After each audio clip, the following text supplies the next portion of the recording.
தாவேகா தலைவர் விஜய் என்ன செய்வது என்று தெரியாமல் குழம்பி ஒவ்வொரு இடத்திலும் ஒவ்வொரு வாக்குறுதி அளிப்பதாக திமுக பேச்சாளர் திண்டுக்கல் லியோனி தெரிவித்துள்ளார்.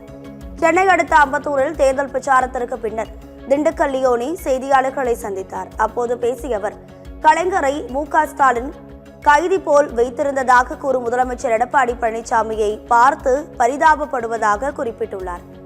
எல்லாவற்றையும் விட்டு அரசியலுக்கு வந்ததாக விஜய் புலம்புவதாகவும் அவர் விமர்சனம் செய்துள்ளார். மரியாதைக்குரிய தாவேகா கட்சி தலைவர் விஜய் இப்போ என்ன செய்யறேன்னு தெரியாமல் முழிச்சிட்டு இருக்காரு. அவருடைய பிரச்சாரத்தை பார்த்தாலே நமக்கே தெரியுது.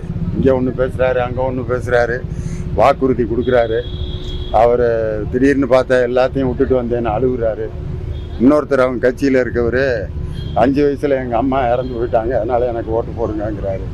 அதுதான் நான் சொன்னேன், பரீட்சையில் பாஸ் ஆகிறதுக்கு எங்கள் அம்மா இறந்து போச்சு, எனக்கு மார்க் போடுங்கன்னு ஒரு பையன் வாத்தியார்கிட்ட கேட்டால் மார்க் போடுவார். பரீட்சை நல்லபடியாக படித்து எழுதணும். இன்றைக்கி எழுதி 100க்கு 100 மார்க் வாங்கியிருக்கிறது எங்கள் தலைவர் ஸ்டாலின் தான்.